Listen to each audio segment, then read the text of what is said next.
Welcome to the Deep Dive, the show that cuts through the noise to bring you surprising, digestible insights. Today, we're plunging into a system so vast it's hard to even, well, imagine the Internet. It really is staggering, arguably the largest engineered creation in human history. Totally. Connecting billions of us, and now, like all these things, smartwatches, thermostats, even cars, it's everywhere. Our mission on this deep dive is to give you a genuine shortcut to understanding this huge, complex system. We're digging into its core principles using a foundational textbook as our guide. The goal really is practical insight, so you can grasp not just today's networks, but also get a feel for what's coming next. Exactly. We're taking a top-down approach today, starting with the apps you use every day, and then peeling back the layers. Getting down to the nuts and bolts. Right. How data actually moves, what makes it slow down sometimes, and even, how it can be attacked. So let's unpack this. What is this massive interconnected thing we call the Internet? That's the perfect place to start, because you can look at it in a couple of ways, really.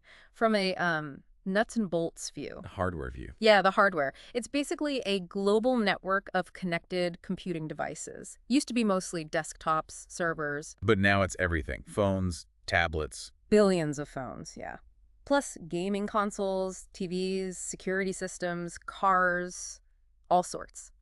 We call these hosts or end systems. They sit right at the edge of the Internet. Okay, so our devices are the edge. How do they actually plug into this global thing? They connect through communication links. Think of them like roads for data. Different kinds of roads. Definitely. You've got your old school copper wires, coaxial cable, like for your TV, super fast optical fiber, and of course, radio waves for wireless. Wi-Fi, cellular. Exactly. And each has a different speed limit, basically, a transmission rate measured in bits per second. And when your device sends data, it chops it up first. Into smaller pieces. Into manageable chunks called packets. Each packet gets a little header, like an address label. Ah, and these packets then go through packet switches, Wow. right? I remember that analogy about trucks on highways. It's a great analogy. Packets are like the trucks, carrying digital stuff. The links are the highways. And the packet switches, they're the intersections. Directing traffic. Precisely. A switch takes a packet coming in, looks at its address label, and sends it out on the right road towards its destination. In the core of the Internet, we call these routers. Closer to you, maybe in your office network, they're often called link layer switches. So all these separate networks, my home network, the office, my phone connecting, how do they join the main highway system? That's the job of Internet Service Providers, ISPs. Your home broadband company, your university's network, the mobile carrier for your phone. They're the on-ramps. Got it. And the Internet itself isn't just one big company, it's a network of networks. Your local ISP connects to bigger regional ISPs, and they connect to even bigger national or international ones, these Tier 1 providers. They all interconnect. Wow. That sounds like it needs a lot of rules to work without just clashing into chaos. Oh, absolutely. And that's where protocols come in. Protocols are just agreed upon rules. They control how information gets sent and received. Like a language everyone agrees to speak. Kind of, yeah. The most important ones are TCP, Transmission Control Protocol, and IP, Internet Protocol. You always hear them together. TCP/IP, that's the core language of the Internet. And who decides these rules? Mostly an organization called the Internet Engineering Task Force, the IETF. They develop these open standards, publishing them as RFCs, requests for comments. There are thousands. It's like a massive public instruction manual that ensures, your laptop in London can talk to a server in Sydney without any issues. That's the plumbing sorted. But the Internet isn't just pipes, is it? It's where we do stuff. What about the services view? Right. From that angle, the Internet is an infrastructure that provides services to applications. All the things you actually use: email, the web, streaming video, social media, games. Those run on our devices, right? Yeah. Not in the network itself. Exactly. That's key. The applications run on the end systems, your phone or a computer. The packet switches in the middle, the routers, they just move the data packets. They don't really care what's in them. So if the apps are on my device and maybe on a server somewhere else, how do they actually, talk to each other across this huge network? They use something called a socket interface. Think of it as a doorway or a mailbox for applications. It's a standard set of rules a program uses to send data specifically to another program on a different machine. Like sending a letter. Perfect analogy. If Alice wants to send a letter to Bob via the post office, she can't just chuck it out the window. She follows the rules. Envelope, address, stamp, mailbox. The socket interface is the Internet set of rules for programs sending data to each other. Okay, okay. It's still kind of amazing how these digital conversations happen across, like, continents. What are these rules, these protocols at their very core? How do they work? Well, think about human protocols first. We use them all the time without thinking. If you want the time, you might say hi. The other person says hi, then you ask. There are specific messages, actions, and expected sequence. Like a little script we follow. Exactly, a script or a dance. If one person doesn't follow the script, communication breaks down. In networking, the people are hardware or software things, computers, routers, phones. Every interaction online is governed by a protocol. Give me an example. Okay, getting a web page. Your browser first sends a connection request message to the web server. The server says, okay, connected. Then your browser sends a GET message saying, send me this specific page. The server then sends the page data back. Ah, so it's a defined sequence of messages and actions. Precisely. A protocol defines the format of the messages, the order they're sent in, and the actions taken when a message is sent or received. It's the choreography that makes the internet work. Understanding networking is really about understanding these different choreographies. Fascinating. Okay, let's move from the big rules back to the edge. We talked about end systems, our devices. What else is at the network edge? Right. End systems or hosts are where the applications live. We usually differentiate between clients, that's typically us, with our laptops, phones, and servers. The powerful machines doing the heavy lifting. Yeah, storing websites, streaming video, handling email, and most servers nowadays live in these enormous data centers. I've heard about those. Google, Amazon. Yeah. They have huge ones, don't they? Unbelievably huge. We're talking facilities with tens, sometimes hundreds of thousands of computers packed together. Yeah. They're the hidden engines behind pretty much everything we do online. What do they actually do? Well, three main things, generally. One, they serve content showing you web pages, streaming movies. Two, they handle massive calculations, like for scientific research or data analysis. And three, they provide cloud computing. Ah, the cloud. Right. Think about a company like Airbnb. They don't run their own servers all over the world. They run their entire business on Amazon's cloud, on AWS. That makes total sense. Okay, so we have end systems, data centers. How do we, at home or in the office, connect to this whole internet? That's the access network you mentioned. Exactly. The access network is your on-ramp. For home users, the common options are things like DSL and cable. DSL uses the phone line, right? Yep, existing telephone lines. Speeds can vary, often faster downloads than uploads, and it depends how far you are from the phone company's local office. And cable? Cable uses the TV cable infrastructure. It's usually a mix fiber optics to your neighborhood, then coaxial cable into your house. The key thing with cable, though, is it's often a shared connection in your neighborhood. Meaning? Meaning, if lots of your neighbors are online, streaming movies, downloading big files at the same time. My speed could drop, like rush hour on the highway. Exactly like rush hour. Everyone's sharing the same road capacity. For potentially higher, more consistent speeds, there's fiber to the home, FTTH. That brings fiber optic cable right into the house. Directly, offering speeds in the gigabits per second range. Verizon Fios is a well-known example, and there's a newer option emerging. 5G fixed wireless. High speeds without needing a physical cable run to your house. Interesting. And inside buildings like offices or even homes? For wired connections, Ethernet is still king, usually using twisted pair copper wires. Speeds range from, 100 megabits per second up to 10 gigabits or even more now. And wireless. That's Wi-Fi, of course, everywhere now. Shared speeds, maybe over 100 megabits typically, but the range is shorter, maybe tens of meters. And then for when you're out and about, there's wide area wireless, 3G, 4G LTE, and now 5G cellular. If we zoom out again, Yeah. all these connections rely on some kind of physical medium, right? The actual stuff the signals travel through. Absolutely. That's the foundation. We talk about guided media, where the signal follows a physical path. Like twisted pair copper wire, cheap, common, used for phones and Ethernet. It's twisted to cut down on interference. Okay. Then there's coaxial cable, think TV cable, which can handle higher speeds. And then the star, fiber optics. Glass strands carrying light. Tiny, flexible glass strands. Light pulses carry the data. The advantages are huge. Incredible speeds, immunity to electrical noise, very little signal loss over long distances. That's why it's used for all the long-haul stuff, under the ocean, the internet backbone. Makes sense. And unguided media, that must be wireless. That's radio waves, yeah. propagating through the air or space. Terrestrial radio covers everything from Bluetooth and Wi-Fi locally to cellular networks covering wider areas. And then you have satellite radio links. Like for satellite TV or internet? Exactly. You've got geostationary satellites way up high. They stay over the same spot, but there's a noticeable delay because they're so far away. About 280 milliseconds just for the signal to go up and back. And then there are low Earth orbit satellites, much closer, offering lower delays. Okay, that covers the edge and the physical links. Now let's dive into the network core, this mesh of routers and links connecting everything. How does data actually navigate this? The core relies almost entirely on packet switching, as we mentioned. Data gets broken into packets, and each packet finds its own way. A really crucial concept here is store and forward transmission. Store and forward. Yeah.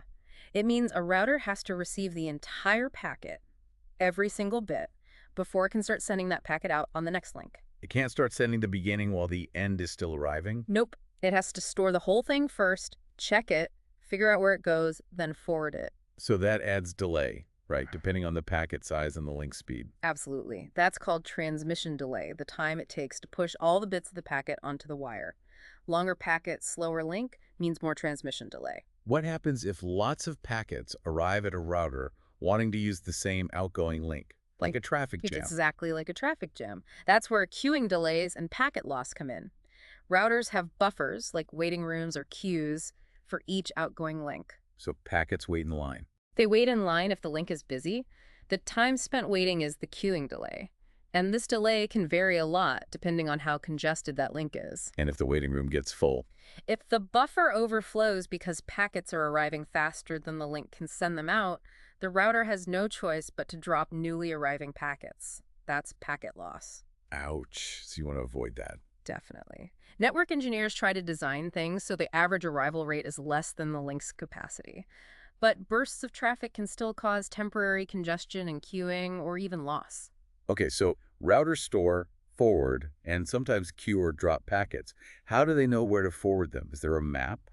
Kind of. Every device connected to the internet has a unique IP address. It's like a postal address for the digital world. And the router reads this address. Exactly. When a packet arrives, the router looks at the destination IP address in the packet's header. It then consults its forwarding table. This table essentially says, for packets going to this range of addresses, send them out this specific link. Like asking for directions at each intersection. That's a great way to put it. The router is like this helpful attendant giving you the next turn. But these tables aren't programmed by hand usually. How do they get built then? Through special routing protocols. These are protocols that run between routers, constantly exchanging information about the network's layout and traffic conditions so they can automatically figure out the best paths and update their forwarding tables accordingly. So that's packet switching. But you mentioned another way networks can work. Circuit switching. How's that different? Circuit switching is the older model. Think traditional telephone networks. The key difference is resource reservation. Yeah. Before any data flows, a dedicated end-to-end connection or circuit is set up. Resources along that path, like a specific amount of transmission capacity on each link, and buffer space in the switches are reserved exclusively for that connection for its entire duration. So it's like having your own private lane on the highway, guaranteed for your whole trip. Exactly. Whether you're actually using it every second or not, it's yours. Packet switching is more like everyone sharing the public lanes, taking turns as needed. How did circuit switching actually reserve that capacity? Two main ways. Frequency division multiplexing, FDM, or time division multiplexing, TDM. FDM divides the link's bandwidth into different frequency channels, like radio stations. TDM divides time into repeating frames, and each connection gets a guaranteed time slot within each frame to transmit. But you said packet switching is dominant now. Why? Efficiency, mainly. Computer traffic is usually bursty, lots of data, then silence, then more data. Circuit switching is wasteful during those silent periods because the reserve circuit sits idle. Packet switching allows many users to share the same link much more effectively, only using capacity when they actually have packets to send. It's called statistical multiplexing. So the trend is definitely towards packet switching. Overwhelmingly. Even voice calls over the internet now use packet switching. Okay, so zooming back out, How does this network of networks actually fit together, all these ISPs connecting? It's a really complex structure, honestly, driven a lot by business deals and geography. But basically, you have this hierarchy. Access ISPs connect to regional ISPs who connect to the big Tier 1 providers. Think of it like local roads connecting to state highways, connecting to the national interstate system. And money flows upwards? Generally, yes. An Access ISP pays the regional ISP it connects to, and the regional ISP pays the Tier 1 provider. The Tier 1 providers often have peering agreements among themselves. Peering, what's that? And you mentioned other terms like POPs and multi-homing. Right. A point of presence, or POP, is just a location, like a data center, where an ISP has routers that allow other networks to connect to its network. Multi-homing is when an ISP connects to two or more different provider ISPs. That's for reliability. If one connection goes down, they still have another path. Smart. And peering. Queuing is usually when two ISPs at the same level in the hierarchy, often in the same geographic area, agreed to connect directly to each other. They exchange traffic between their respective customers without paying a higher tier provider. Often this is settlement-free, meaning no money changes hands if the traffic flow is roughly equal. Where does this peering happen? Often at Internet Exchange Points, or IXPs. These are physical locations, basically big data centers where lots of different ISPs bring their routers and cables to interconnect directly. It's like a big marketplace for swapping traffic. And what about the huge content providers like Google, Netflix, Facebook? How do they fit in? They've changed the game significantly. Companies like Google have built their own massive, private, global networks connecting their data centers worldwide. So they don't just rely on the public internet. They try to bypass large parts of it. They strategically place their servers close to users and often peer directly with access ISPs or meet them at IXPs. This cuts down on the costs they'd pay to Tier 1 providers and gives them much more control over performance, making your search results or videos load faster. Fascinating. Okay, let's talk performance. We experience it as fast or slow, but what are the technical measures? Delay, loss, throughput. Crucial concepts, yeah. When a packet travels, it encounters different types of delay at each router or node it passes through. There are four main ones. Okay. First, processing delay. Tiny amount of time the router takes to examine the header, check for errors, decide where to send it. Microseconds, usually. Kakaini. Second, queuing delay. We talked about this, the time spent waiting in the buffer if the outgoing link is busy. This one is highly variable, from near 0 to milliseconds or even longer if it's congested. Or the waiting line delay. Third, transmission delay. Also mention the time needed to push all the packet's bits onto the link. Depends on packet size, L, and link speed. Formula is LR, microseconds to milliseconds. Got it. Size over speed. And fourth, propagation delay. This is the time it takes for a bit to physically travel across the link's distance, d, at the propagation speed, s, which is close to the speed of light. Formula is d, milliseconds usually, but can be significant for long distances, like satellites. So transmission delay is about getting the whole packet onto the road. Propagation is about travel time on the road. Excellent way to put it. Total delay at one router is the sum of all four. Processing plus queuing plus transmission plus propagation. And the total end-to-end delay is the sum across all the routers in the path. Exactly. Tools like traceroute help measure this. It sends packets that make each router along the path send back a reply measuring the round-trip time. You can actually see the path your data takes and where the big delays occur, like that jump across the Atlantic on fiber. Cool. What about throughput then? Is that just speed? Throughput is the actual rate, in bits per second, at which you are receiving data at the destination. Think of it as the effective speed you're getting for a specific download. What limits it? It's limited by the bottleneck link, the slowest link along the entire path between the source and destination. If you have a super fast connection at home, but the server you're connecting to has a slow link, your throughput will be limited by that server's link. Or if lots of people are sharing a link somewhere in the middle. Exactly. If 10 people are downloading simultaneously over a shared 5 Mbps link, each might only get around 500 kilobits of throughput. Which brings up an important point. People often complain their internet is slow. Why? Well, very often the actual bottleneck isn't the huge internet backbone, which is incredibly fast.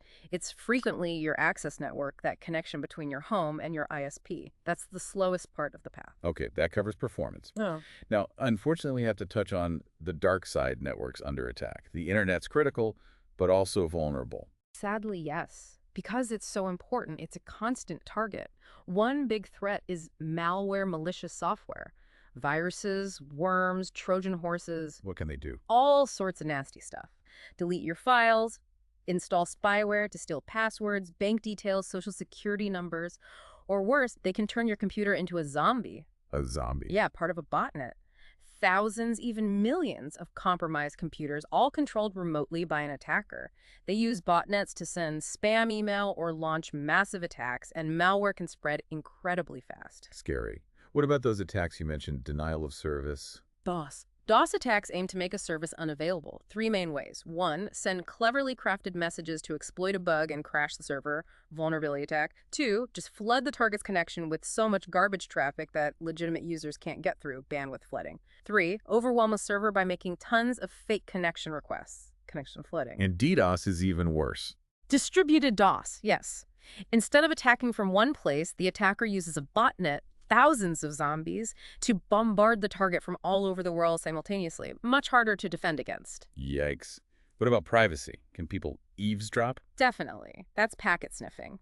On some types of networks, like Wi-Fi or older shared Ethernet, someone nearby can potentially capture copies of all the data packets flying through the air or wire. Including passwords. If they're sent unencrypted, yes. Passwords, personal info. It's called sniffing because they're just passively listening. Yeah. Hard to detect. And can attackers pretend to be someone else? Yes, that's IP spoofing or masquerading. An attacker can create packets and put a fake source IP address on them. They could make it look like the packet came from a trusted server or user. So you might trust a malicious command. Potentially, yes. This is why authentication, proving who you really are, is so critical online. You can't just trust the source address on a packet. And this really hits on a fundamental issue. The internet's pioneers, they designed it, assuming, sort of, that users would trust each other. Openness was key. But today, that trust model is broken. We constantly interact with unknown people, unknown systems. Securing this environment, built on an old assumption of trust, is maybe the biggest challenge in networking today. It really is. You know, a bit of history always helps put things in perspective. Where did this all even start? It goes back to the early 60s, believe it or not. Back then, it was all about the telephone network using circuit switching. But computers send data differently, in bursts. Researchers like Kleinrock at MIT, Barron at Rand, Davies in the UK, they all independently came up with the idea of packet switching around the same time. And that led to ARPANET. The very first large-scale packet switch network, yeah. Funded by the U.S. Department of Defense's ARPA. The first node went live at UCLA in 1969. Kleinrock tells a funny story about sending the first message. They tried to type LOGIN to log into a remote computer. They typed L, it worked. Typed O, worked. Typed G, and the whole system crashed. So the first message ever sent was just low, as in, lo and behold. Huh. Brilliant. So ARPANET grew, but other networks started popping up too. Lots of them in the 70s. Alohanet in Hawaii, using radio, satellite networks, commercial networks like Telenet. The challenge became connecting these different networks together. Internet working. Exactly. That term was coined by Vint Cerf and Bob Kahn, who were developing the core protocols needed for this. TCP and IP, they were initially combined, then split. And Bob Metcalfe developed Ethernet around then, too, for local networks. Then the 80s saw a huge boom. A massive proliferation. Host count went from hundreds to hundreds of thousands. University networks like NSFNet became crucial backbones. And the big milestone, January 1st, 1983, Flag Day. That's when ARPANET officially switched over to using TCP/IP as its standard. DNS, the domain name system, also came along, letting us use names like google.com instead of raw IP numbers. In the 90s, that feels like when it exploded into public view. Totally. The 90s were the internet explosion. ARPANET was retired, NSFNet was commercialized, and commercial ISPs took over the backbone. But the real trigger, the World Wide Web. Tim Berners-Lee. Invented by Tim Berners-Lee around 8991, HTML, HTTP, the first browser and server. Then Mark Andreessen's Mosaic browser, later Netscape, made it graphical and easy to use. Suddenly, there were killer apps. Email was already big, but now web browsing, e-commerce, instant messaging, even early file sharing like Napster. That's when it really hit the mainstream. Followed by the dot-com boom and bust, of course. Right, but the foundation was laid. So what defined the internet in the 2000s and beyond? Several huge trends. First, broadband everywhere. Cable, DSL, fiber made high-speed access common, enabling video streaming, YouTube, Netflix changed everything. Second, wireless dominance. Wi-Fi became ubiquitous, and smartphones took off, driving mobile internet use way past desktop use. Third, social networks.